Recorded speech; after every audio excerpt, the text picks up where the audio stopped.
Hello বন্ধুরা, আজ আমি তোমাদের কাছে নতুন একটা রেসিপি নিয়ে এসেছি। আজ আমি জগন্নাথ দেবের 56 ভোগের একটা ভোগ তোমাদের রান্না করে দেখাবো। সেটা হচ্ছে কণিকা ভোগ। এই কণিকা ভোগ তৈরি করতে দেখো আমার কী কী লাগছে, তোমাদেরকে দেখো দেখিয়ে দিচ্ছি।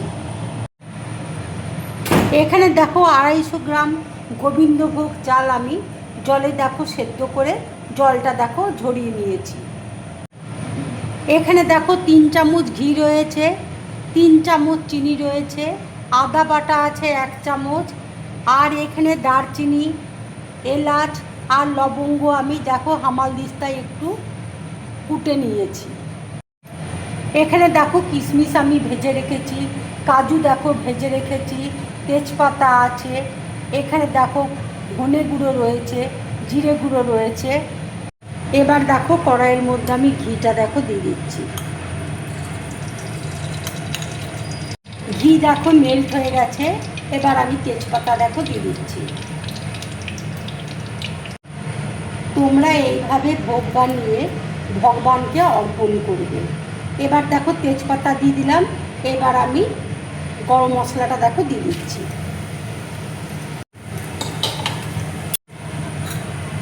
আদা বাটা দেখো দিয়ে দিচ্ছি,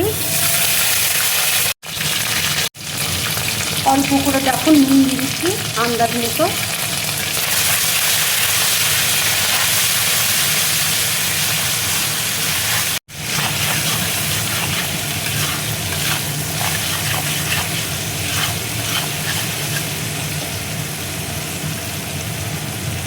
আদাটা দেখো ভাজা হয়ে গেছে, আদার একটা যে কাঁচা গন্ধ, সে গন্ধটা দেখো চলে গেছে। এবার দেখো জিরে গুঁড়ো দিয়ে দিচ্ছি, ধনে গুঁড়ো দিয়ে দিচ্ছি,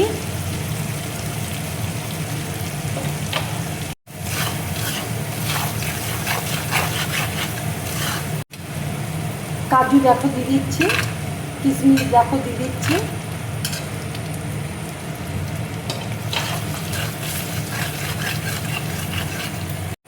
চিনিটা দেখো দিয়ে দিচ্ছি।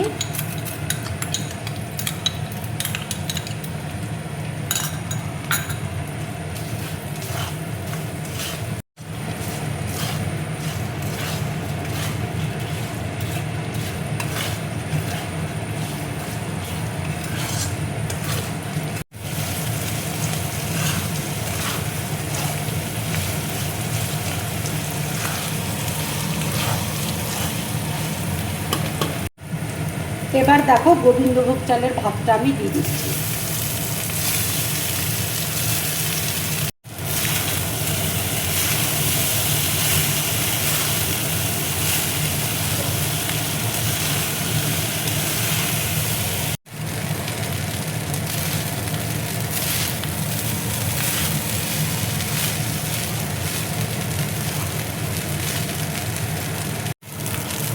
কণিকা ভোগ দেখো আমার পুরোপুরি কমপ্লিট। এবার আমি গ্যাসটা দেখো অফ করে দিচ্ছি।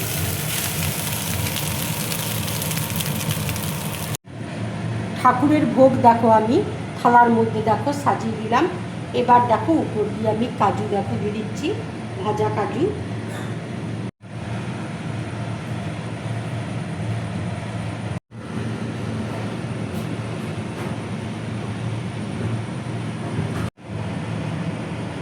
এইভাবে ভোগ বানিয়ে তোমরা ভগবানকে অর্পণ করবে। জয় জগন্নাথ। যদি আমার এই রেসিপিটা তোমাদের ভালো লাগে তাহলে লাইক করবে, শেয়ার করবে, আর ড্রিম ব্লগ চ্যানেলটাকে সাবস্ক্রাইব করবে। তোমরা বেশি করে করে কমেন্টস করবে, তাহলে আমার খুব ভালো লাগবে। নমস্কার, জয় জগন্নাথ।